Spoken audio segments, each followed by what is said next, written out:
যুক্তরাষ্ট্রের প্রেসিডেন্ট হওয়ার পর থেকেই একচ্ছত্র ক্ষমতায় দম্ভে অস্থির পুরো বিশ্ব।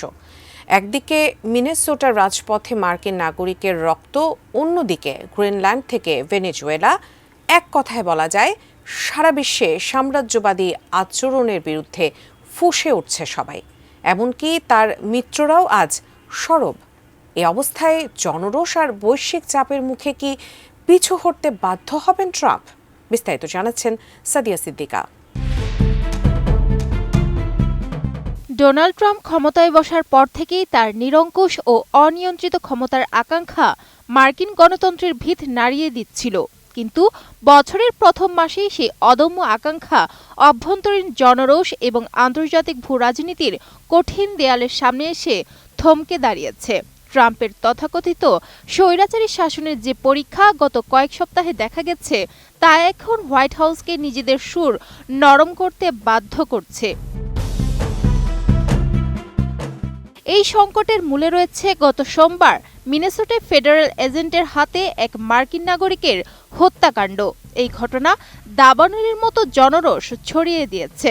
পরিস্থিতি এমন পর্যায়ে পৌঁছেছে যে খোদ রিপাবলিকানদের ভেতর থেকেও ট্রাম্পের বিরুদ্ধে প্রতিবাদের কণ্ঠস্বর জোরালো হচ্ছে। প্রতিনিধি মাইক ললার স্পষ্টভাবেই সিএনএনকে জানিয়েছেন যে রাজপথে কোনো মার্কিন নাগরিকের মৃত্যু তিনি মেনে নিতে পারছেন না। RICL TMX, যুগের পর যুগ স্থাপনা থাকে মজবুত। এমনকি ট্রাম্পের অনুগত হিসেবে পরিচিত সিনেটর টেড ক্রুজও প্রশাসনকে আচরণের ধরন পরিবর্তনের সতর্ক বার্তা দিয়েছেন। এই সম্মিলিত চাপের মুখে হোয়াইট হাউস এখন তাদের অভ্যন্তরীণ নীতিতে বড় ধরনের সংশোধনের কথা ভাবছে। তবে ট্রাম্পের এই হোঁচট খাওয়ার শুরুটা মিনেসোটারও আগে। ইউরোপের কাছ থেকে গ্রিনল্যান্ডকে ছিনিয়ে নেওয়ার এক দুঃসাহসী ও ব্যর্থ চেষ্টা তার বৈশ্বিক ভাবমূর্তিকে বড় ধরনের প্রশ্নের মুখে ফেলেছে। এর রেশ কাটতে না কাটতেই গত সোমবার ভেনেজুয়েলার অন্তর্বর্তীকালীন প্রেসিডেন্ট দেলসি রদ্রিগেজ ওভাল অফিসের সাম্রাজ্যবাদী চেষ্টার বিরুদ্ধে তীব্র ক্ষোভ প্রকাশ করেছেন। একই সময় যুক্তরাষ্ট্রের ঘনিষ্ঠ মিত্র যুক্তরাজ্যের প্রধানমন্ত্রী কিয়ার স্টারমারও ট্রাম্পের সমালোচনা করতে দ্বিধা করেননি। আফগান যুদ্ধে নেটোর ভূমিকা নিয়ে ট্রাম্পের করা অবমাননাকর দাবির প্রতিবাদ জানিয়ে স্টারমার যখন সরব হন, তখন ট্রাম্পকে পিছু হটতে দেখা যায়।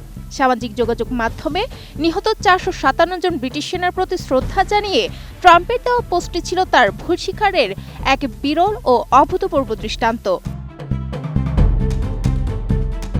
দাভোসের সম্মেলনে ট্রাম্প যখন রসিকতা করে বলেছিলেন মাঝে মধ্যে একজন স্বৈরশাসক প্রয়োজন, তখন বিশ্ব নেতাদের কাছে সেটি আর নিছক তামাশা বলে মনে হয়নি। এর পাল্টা জবাবে কানাডার প্রধানমন্ত্রী মার্ক কার্নি মধ্যম শক্তির দেশগুলোকে ঐক্যবদ্ধ হওয়ার আহ্বান জানিয়ে সতর্ক করেছেন যে আলোচনার টেবিলে জায়গা না পেলে ছোট দেশগুলোকে অন্যদের শিকারে পরিণত হতে হবে। 2026-এর এই উত্তর প্রথম মাসটি চোখে আঙুল দিয়ে দেখিয়ে দিচ্ছে যে ট্রাম্পের ইচ্ছা চাপিয়ে দেওয়ার দিনগুলো চ্যালেঞ্জের মুখে।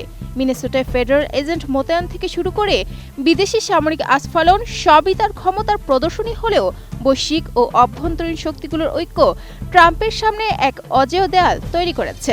স্পষ্ট হয়ে উঠেছে যে ডোনাল্ড ট্রাম্পকে অপরাজেয় ভাবার সময় এখনও আসেনি। Sadia Siddika, ATN news.